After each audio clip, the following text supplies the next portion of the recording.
Snap Judgment Studios. Ask anyone about their favorite music teacher, and you're bound to hear a great story. Great Music Teaching, a podcast series from Carnegie Hall, explores the careers, communities, and personal histories of different kinds of music teachers and provides a glimpse of the difference they've made in their students' lives. I'm Sean Jones, the host of Great Music Teaching, and I invite you to join me and get inspired.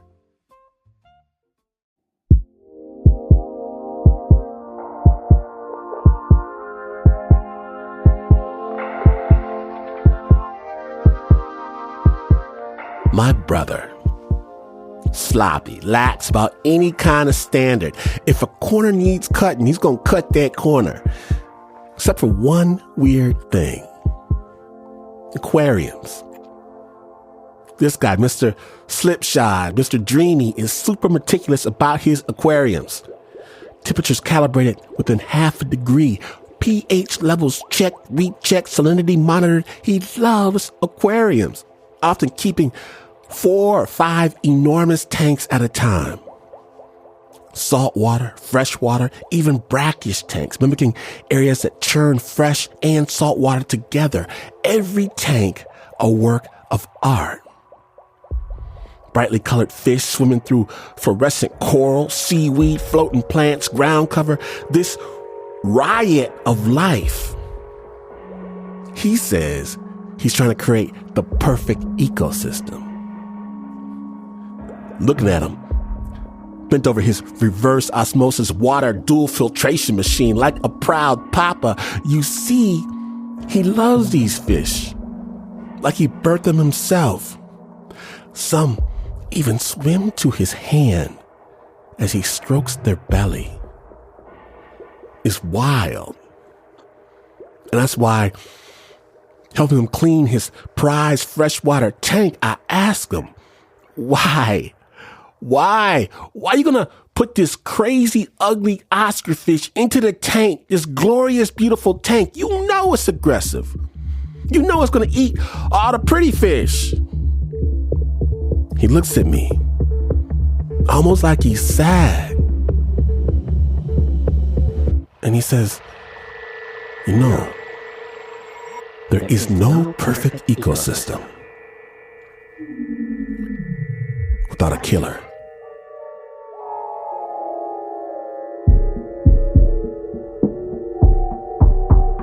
This week on Snap, in celebration of the season, we're featuring supernatural stories from our Evil Twin podcast, Spooked.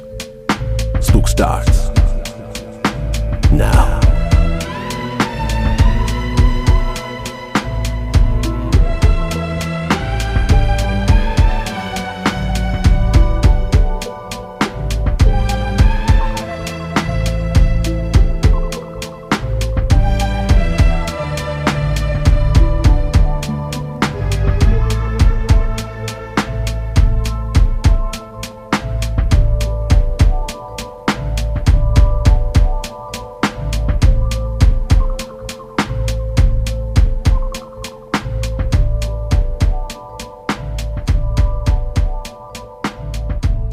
And every aquarium is its own contained world, and one of the best aquariums is in Monterey Bay, California.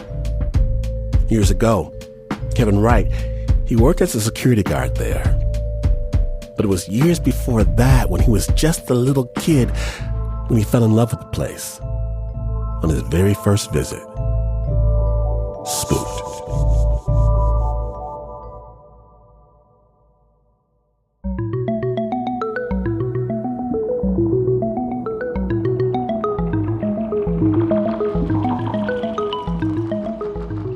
I was a little giddy. The light bouncing off the fish and the kelp. Seeing the octopus glide across the windows, almost like it was flying underwater. You get the sense that you're swimming in the ocean. How cool is that? I remember going in to see the kelp forest, the entire ecosystem from the bottom of the ocean all the way to the surface where the canopy is. That thing looks like it's as big as a skyscraper. I had the same awe that you would have standing in front of the giant trees and cliffs in Yosemite.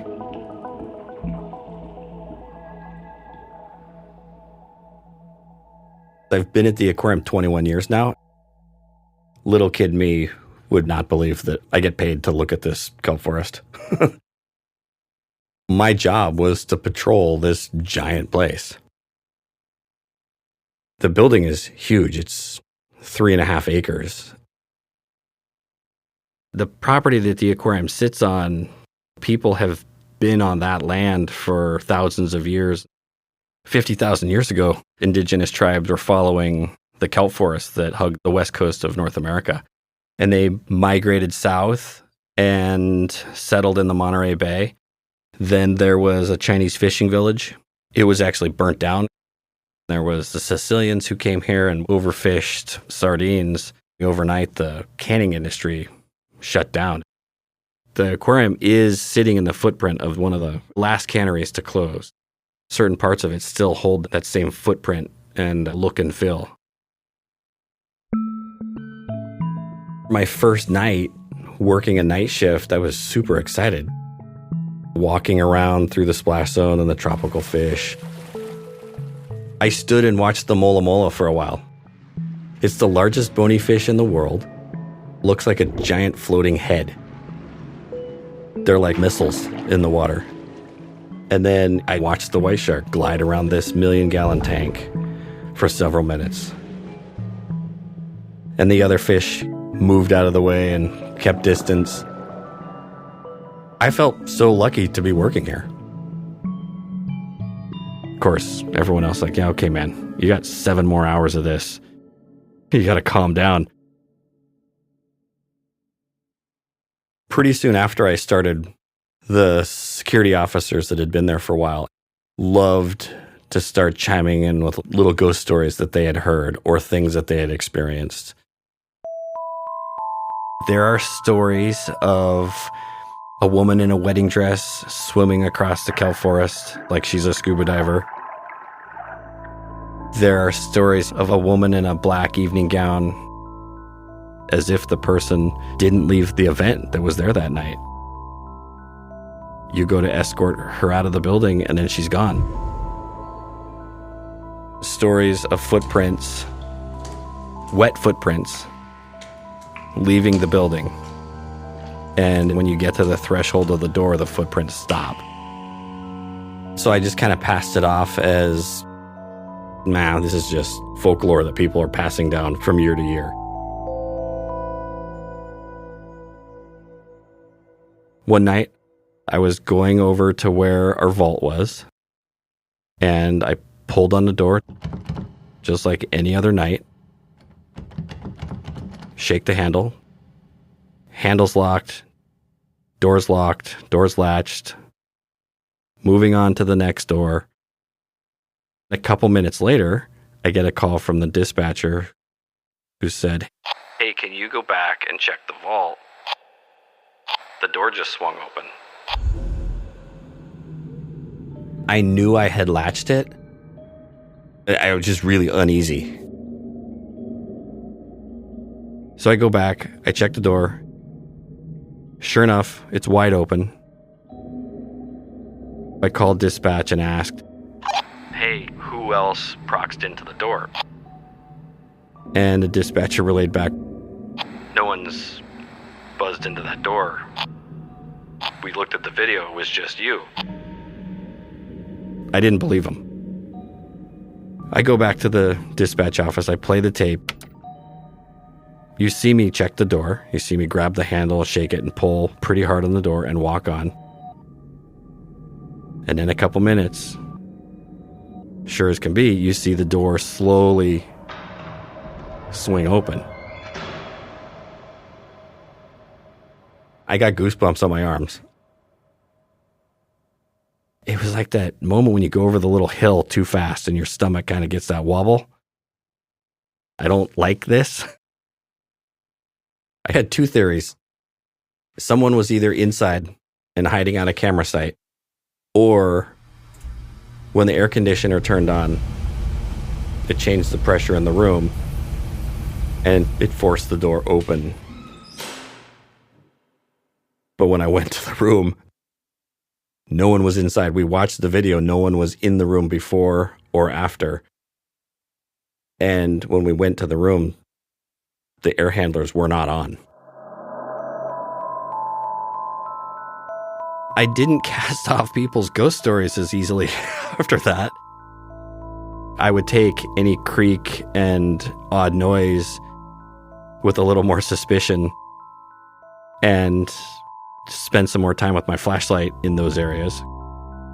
I wanted to find something that was tangible that I could prove that it was not a ghost, it was one of the other staff playing a trick, or a door that just is faulty.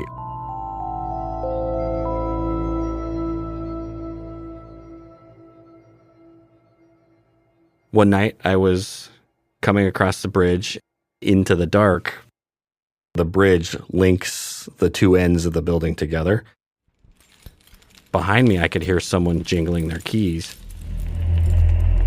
I turned around. No one was there. Probably just me hearing something.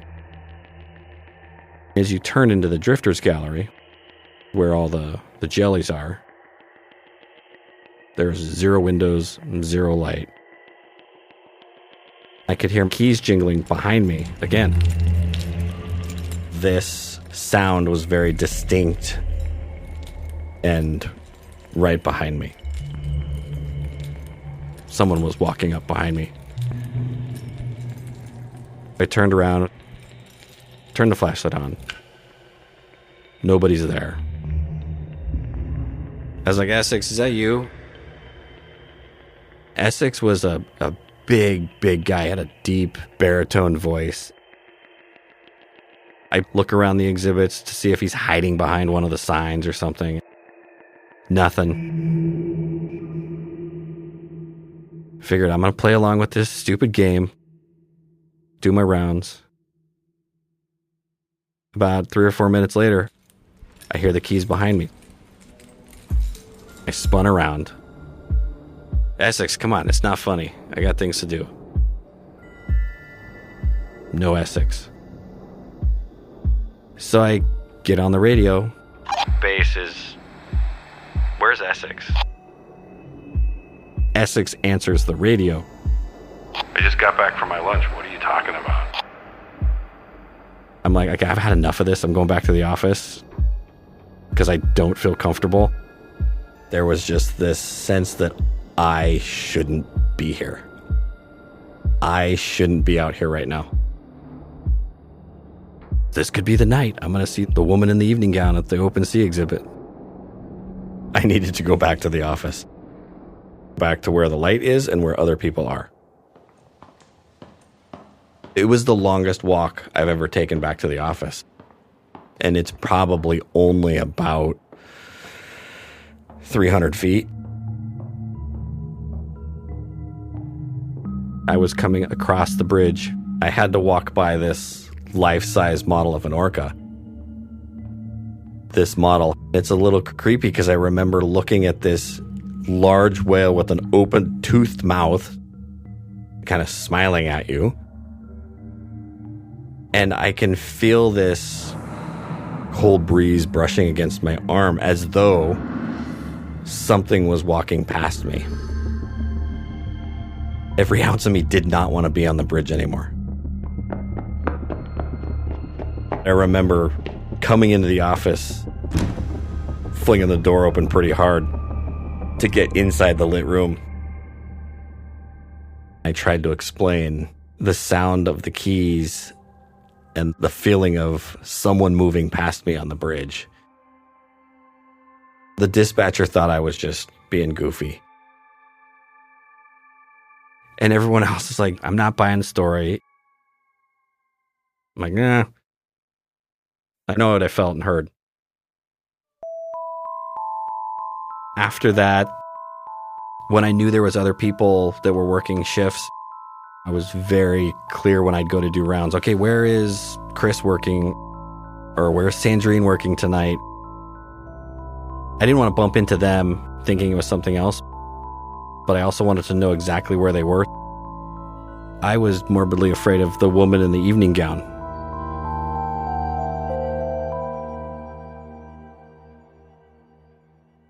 About 3 months later, I'm at the aquarium in the dark. We have this giant rotunda-shaped room that has a ring of sardines in the ceiling. Thousands of sardines swimming together, all in one direction at the same time. Imagine looking up to see a shimmering silver and blue ring swimming around your head. You'll often see guests in this area lay down and stare up because it's so relaxing and mellow. I was coming across the bridge, and I could see Essex at the other end of the bridge. I couldn't see details, but the way that they walked, stood, the size, it was Essex. He walked over and lied down on the ground. I shouted at him, "Essex, what are you doing?" I get up to him, and as I start to say again, "Essex, what are you doing?" Essex, from behind me, goes, What are you talking about? I turn around and Essex is standing behind me. I whipped my head back around and the figure on the ground was gone. He's like, "What's your problem?" "I just saw you in front of me, laying down in front of the sardines." He's like, "How can that? I'm standing right here. I just saw you lay down like you're taking a nap." He looked at me, "Serious?" I'm like, "Yes." And he's like, "I'm not doing rounds anymore tonight." He refused to go back out on the floor. I was a believer after that. I think I saw a ghost.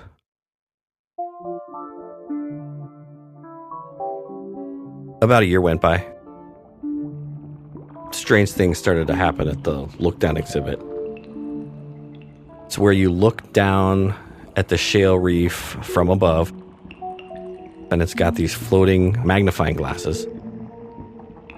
So you can look at the cup corals and the anemones and scallops and little clams that would live in this habitat in the wild. The person in charge of the exhibit started to notice that things were missing.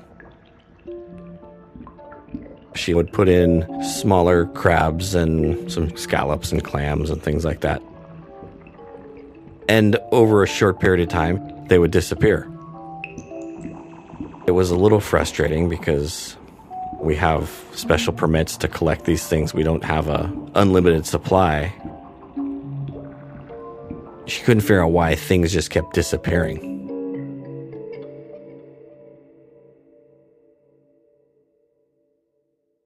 So around this time, it was one of my turns to do training for the grave shift, and Claire was the trainee that we had just hired. We always do an orientation walk after we close. She and I were coming around the corner, and it goes from a very well-lit area to pretty dark. And I was pointing out this exhibit on the right. You always want to make sure you're listening for water overflowing the top. And we're shining our lights at the base of the exhibits so you don't let the light startle the fish. Clara sees something on the carpet. There's something over there. 6-7 feet away from the closest exhibit. We shine our lights on it. It looks slimy and wet. Just sitting there like this cold, wet lump. My heart jumped. Something's not right. This thing was round, and at the end, kind of moving ever so slightly, like tickling the air, putting feelers out. So as we walked up to it and shined the light on it, we both realized, this is an octopus. It took me a couple seconds to get the heart rate back down. I didn't want to go home and say I got bit by an octopus today. That beak is pretty sharp. It can crush shells. I called animal care to pick it up. They put it in the exhibit. Once it got into the water, it sat there for a couple seconds and then scurried over underneath some of the shale, like octopus do. The next morning, we get a radio call from the animal handler that takes care of that exhibit. Barb was like, we don't put octopus in that exhibit. I swear, I'm telling you, there's an octopus in there. Sure enough, she takes apart the exhibit, she finds it, and she comes back and she's like, you know what's funny? I was thinking about it. That octopus probably came in on one of the shale rocks that we installed a little while ago as a stowaway and has been eating all the things that I've been putting in because that's what it does at night. It comes out and forages and hunts, and then got to a size where it was too big for it and decided it would go to the next tide pool, not knowing that the tide pool was actually inside a building. I thought, how funny is that this little stowaway octopus has probably been in there for a month or two, just living its best life, and no one knew. I'm in a different job now. Now I'm in charge of the public programs. And thank God I don't have to patrol at night anymore. The mystery of the octopus and the missing clams and scallops, that got solved. I'm still working on the other mysteries.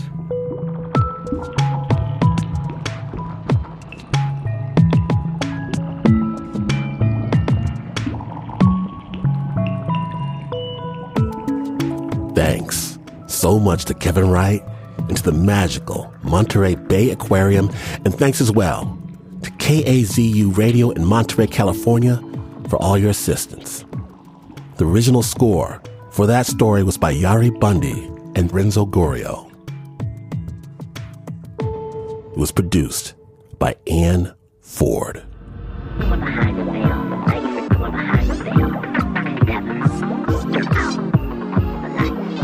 Now, have you ever been scared of that monster under your bed? Well, after the break, it isn't just your imagination, no. The Snap Spooked Special. Stay tuned.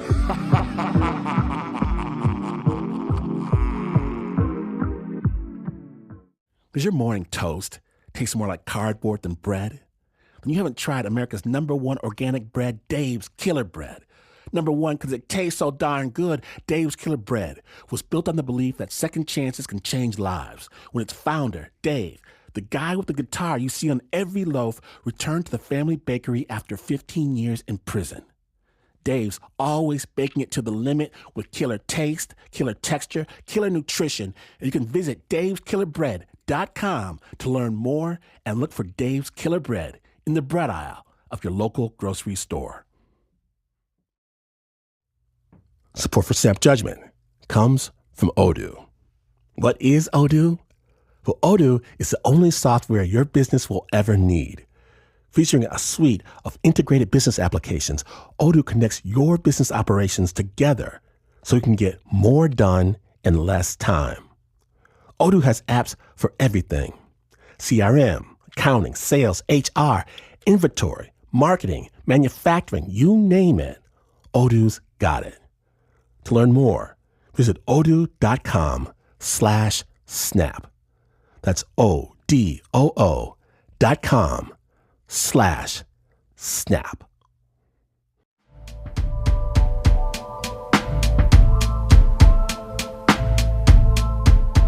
Welcome back to the Snap Judgment Spooked Nevermore episode.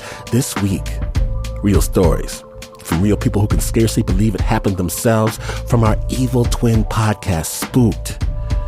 And next up, we're focusing on clarity, understanding. We're all trying to make sense of things that make no sense. And Tiyi is growing up in the house where her family has lived for 4 generations. It's a dark house, a chaotic house, and our story starts when Tiyi and her sister Kate are moving into their own bedroom for the first time. Spooked.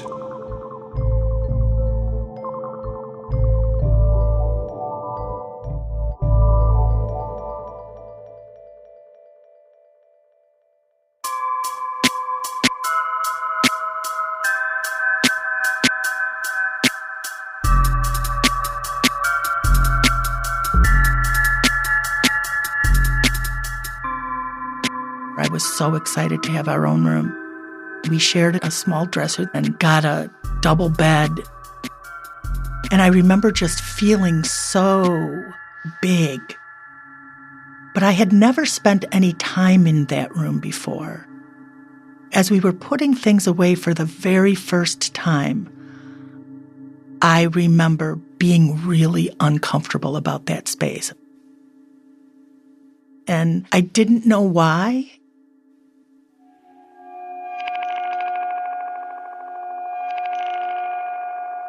From the very beginning, we would obsess with making sure that the closet door was closed at night. I would check, Kate would check, we'd get back in bed, and then we would pull the blankets up, press our backs against one another, tuck our hands inside, close our eyes, and whisper, "Sleep, sleep," together in unison until we fell asleep, so that we would fall asleep simultaneously.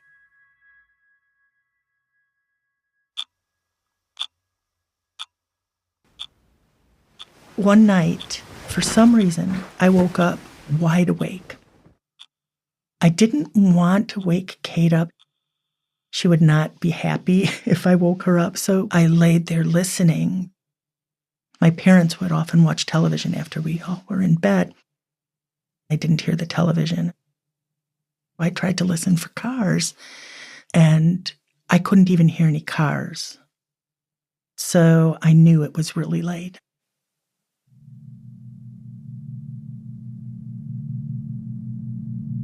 Right across from me was the closet door. As I was looking, I heard the click of when you turn a door and the little latch thing gives. I looked away. I didn't want to see it. I did not want to see what was happening. When I glanced back around, I noticed that the closet door was open probably a good third of the way. My heart stopped. I sensed that somebody was in the closet.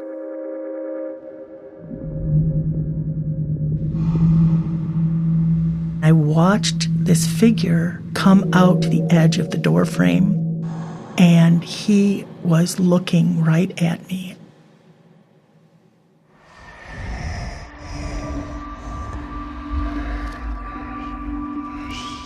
I closed my eyes to make him think that I was sleeping, but I was watching through my eyelashes.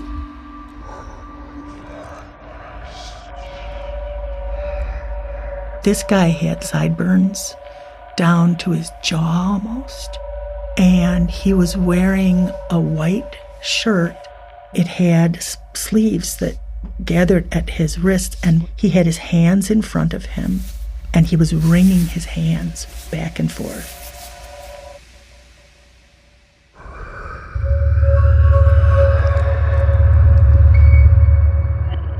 He slid just a little bit more forward so the light caught his eyes.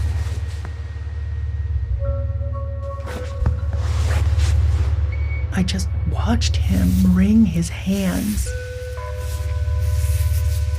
All of a sudden, my feeling changed.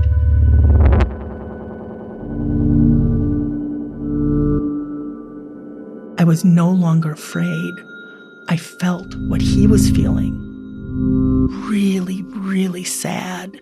Sadder than I had ever felt in my whole life. tears falling out of the corners of my eyes, down my face and my ears.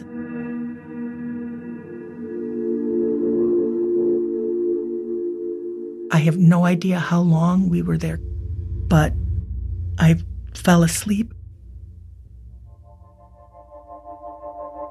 When I woke up, I was back to back with Kate.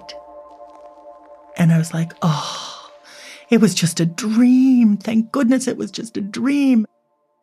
She was still sleeping.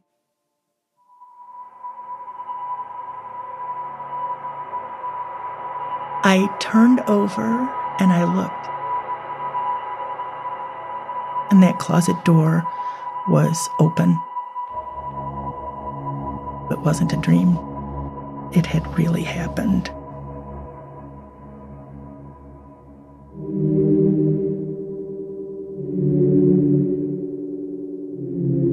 After that, I started to wake up more often in the middle of the night. As soon as I woke up, I knew that he was going to be there and that I was going to be feeling this again. It wasn't every day, maybe not even every week, but regularly enough that I dreaded going to bed.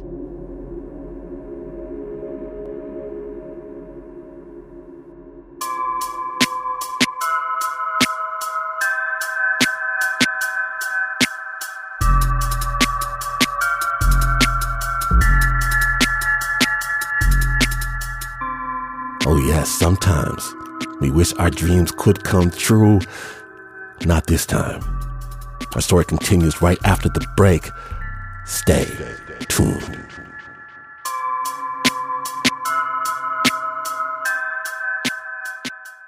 Snap Judgment is brought to you by Progressive, where customers who save by switching their home and car save nearly $800 on average. Quote at Progressive.com. Progressive Casualty Insurance Company and affiliates, national average 12-month savings of $793 by new customers surveyed who saved with Progressive between June 2021 and May 2022. Potential savings will vary. Today, hip-hop dominates pop culture, but it wasn't always like that. And to tell the story of how that changed, I want to take you back to a very special year in rap. 88, it was too much good music. The world was on fire. Yeah. I'm Will Smith. This is Class of 88, my new podcast about the moments, albums, and artists that inspired a sonic revolution and secured 1988 as one of hip-hop's most important years. We'll talk to the people who were there. And most of all, we'll bring you some amazing stories. You know what my biggest memory from that tour is? It was your birthday. Yes, and you brought me the Sade life-size cardboard cutout. This is Class of 88, the story of a year that changed hip-hop. Listen to Class of 88 wherever you get your podcasts. You can binge the entire series right now on the Amazon Music app or Audible.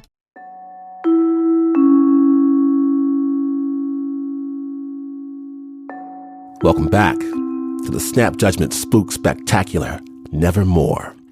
My name is Glenn Washington, and this week, we're featuring supernatural stories from our evil twin podcast, Spooked. When last we left, Tiyi just seen a man exit her bedroom closet and hoped it had all been a dream. But her closet door was open, and Tiyi knew what she saw. Spooked. I told my mother once, and she told me I was having bad dreams. She put perfume under my pillow so I would have sweet dreams, but my dream wasn't opening that door. I was not getting out of bed and opening that door. I thought to block the door some way so that it would be harder to open. I took a small stack of books and placed them up against the closet door. But when I would wake, it would be open even if there were books there. It didn't matter. This had been going on intermittently for a few months when one night I began to wake up. But I had not opened up my eyes yet. I felt somebody right next to the bed.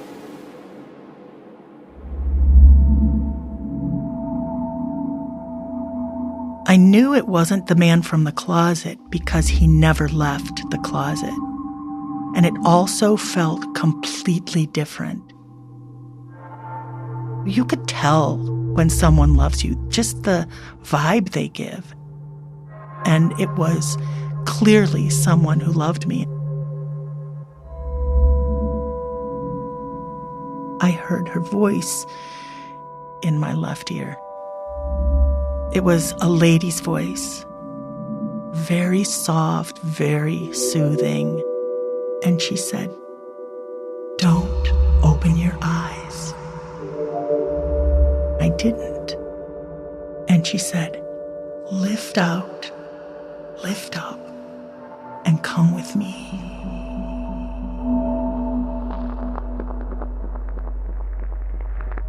And I knew exactly what she meant.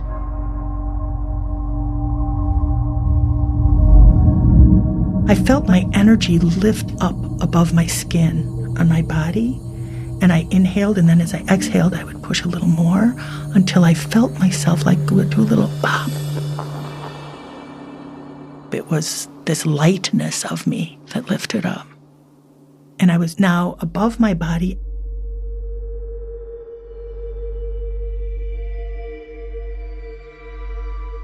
It almost felt like when you're asleep in the back seat of the car and your dad comes and picks you up to carry you in the house. It felt a little like that. And the next thing I knew, I was standing out in front of the house. How am I here? Am I dreaming this, or is this real? It was the most amazing feeling. I was out of that house. And I could not feel the grief of the man in the closet. I could see my house. I could see the front steps. I could see the cars up and down the street.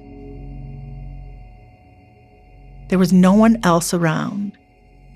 I was standing in the grass, but I could not feel the grass under my bare feet. I was so light I could fly.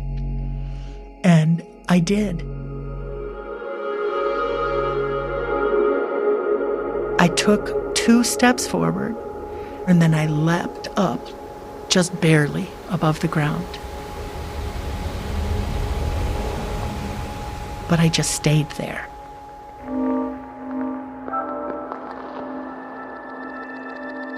And then I landed so lightly, I decided to run and take off to see how high I could go.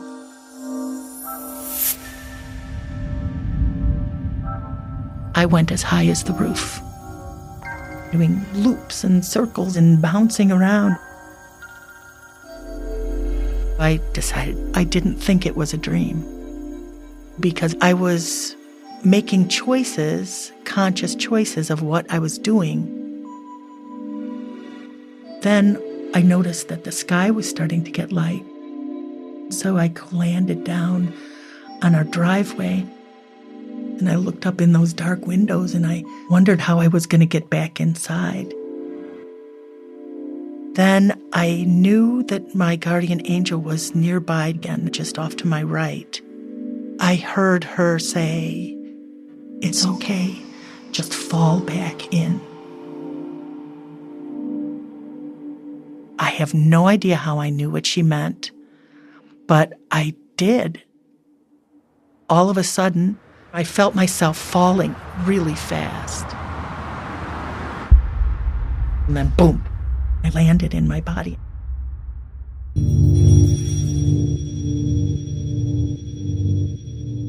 And I woke startled. I felt so good. It was light outside and the birds were singing, and I had escaped the man from the closet. When Kate woke up, I was sitting up so happy, and I said, "Oh my gosh, Kate, last night I went outside and I was flying." And she said, "Oh, you're a big fat liar." After That first night, I never felt my guardian angel again. But a few nights later, I woke up in the middle of the night, and I knew that that man was in the closet waiting for me to wake up. I just did what she had showed me how to do, and it was so easy. I just lifted up, and out I went.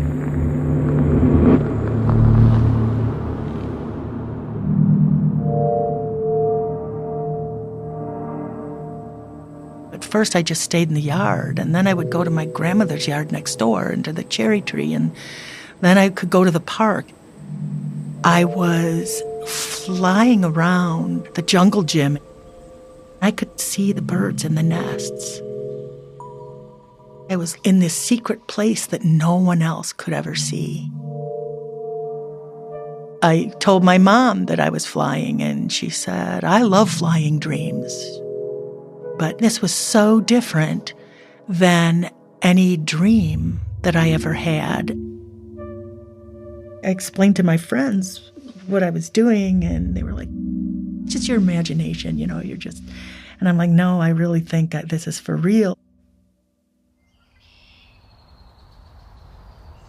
We were all sitting in my backyard, probably 5 or 6 friends all sitting around, and they're going to go over to Ted's basement and play records. I said, "Go ahead and go, and I'll go with you. My body can stay here, but my consciousness can go and see it in Ted's basement."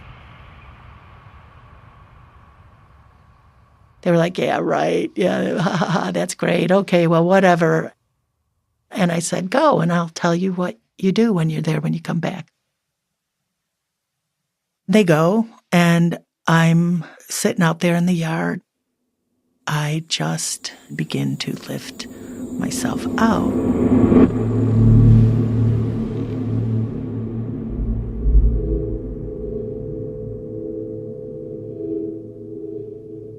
I was there as they were coming down the stairs. I saw the record that they put on the record player. It was Jethro Tull, Aqualung. There was a tin can with those pull tabs, all when you used to pull the pull tab off of the can. And my friend Luann was linking them together, making a pull tab chain. I was there probably 30 minutes. And then I all of a sudden was back in my body.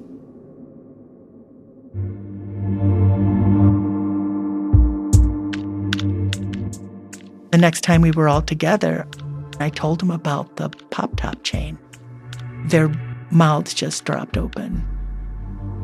Couple looked as if they were scared of me, like I could come spy on them. Some asked me questions. I just told them that it's something I've been able to do since I was little. Right around this time, I started to get a really bad headache. I recall being in bed, not being able to lift my head. It was so intense that even the pillow hurt the skin of my head. My mom, she took my temperature, and I had a fever. It's over 104. Shivers, sweats, body aches. It was 3 weeks I was out of school. After several months, I was diagnosed with juvenile rheumatoid arthritis. I was in and out of wheelchairs. I had multiple surgeries on my knees.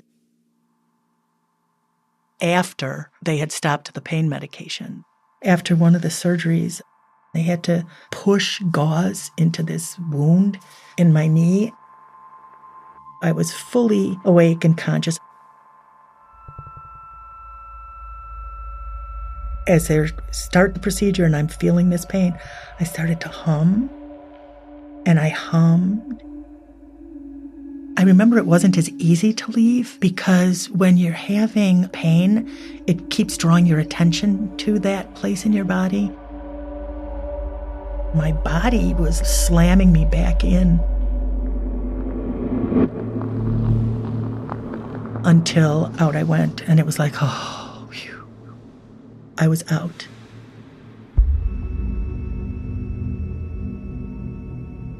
And I could see what they were doing.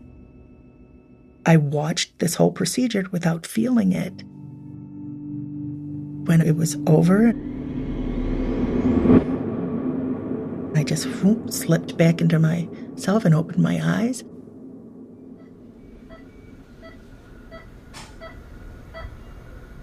The nurse right by my head said, "Wow, you are so brave."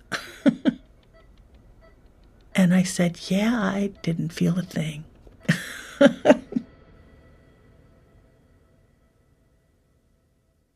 I ended up moving to Michigan after the last surgery and lived there. I got married and I had 4 children. As I got older, the pain got better and I was able to do more and more. I could walk and I was not in pain. I no longer needed to leave my body.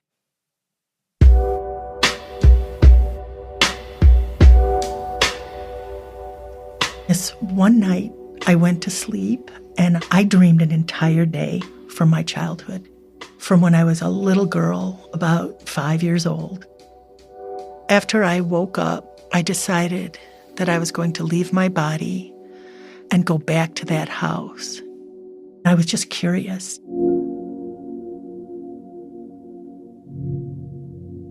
I laid back down. I just did my breath work to push myself out.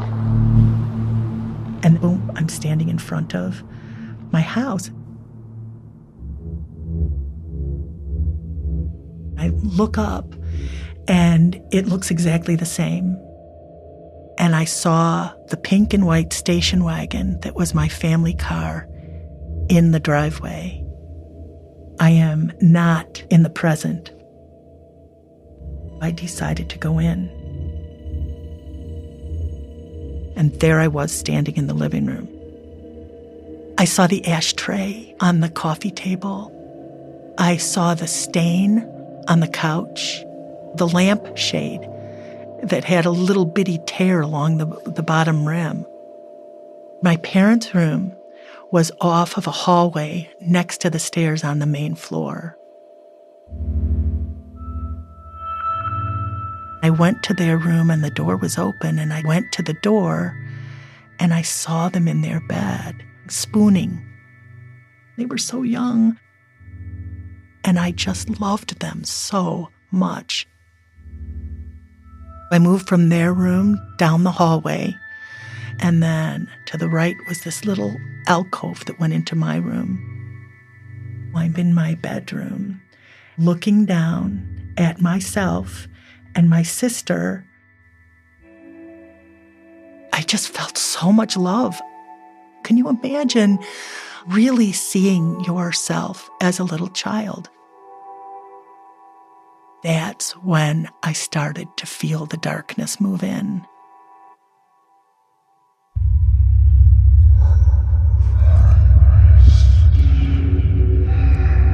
I sensed that man was right behind the closet door.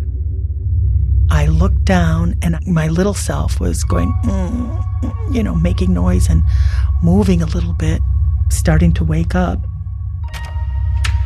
Just as I noticed that the doorknob is starting to turn, I knew what I was going to do. I leaned down and I whispered, "Don't open your eyes. Lift up, lift out, and come with me."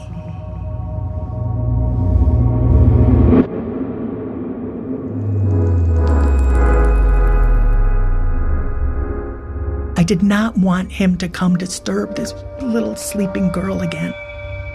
And I said, "Don't look. Come with me instead." And she did. And then I did. And then I knew how to do it forever.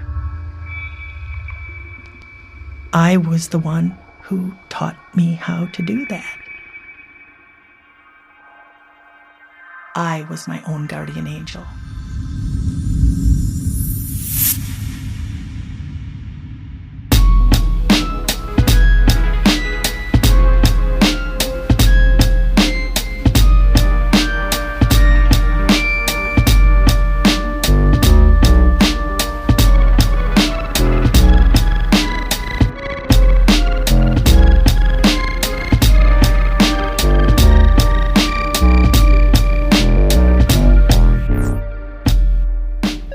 Thanks to longtime friend of Spooked, Tiyi Shippers, for sharing her story. You can find more of her creepy tales on YouTube, where she goes by Spooky Miss Tiyi. That's Spooky Miss Tiyi. Original score for this story is by Leon Morimoto. It was produced by Ann Ford.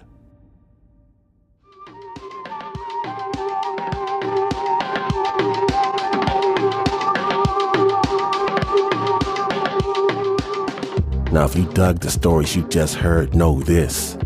The Spooked podcast is available each and every week on each and every podcast platform. Be afraid. Spooked is brought to you by the team that knows all too well the difference between dream and reality. Except, of course, for Mark Ristich. He gets very angry if you don't remember the conversation he had with you while he was dreaming. There's Davey Kim, Zoe Frigno, Ann Ford, Eric Yanez, Teo Ducot, Marissa Dodge, Leon Morimoto, Miles Lassie, Yari Bundy, Doug Stewart. The Spooked theme song is by Pat Mesiti-Miller. My name is Glenn Washington. And because every long journey begins with a single step, I vow to start with the simplest, most basic of actions to walk this path, which is to never, ever, never, ever, never, ever, never turn out the light.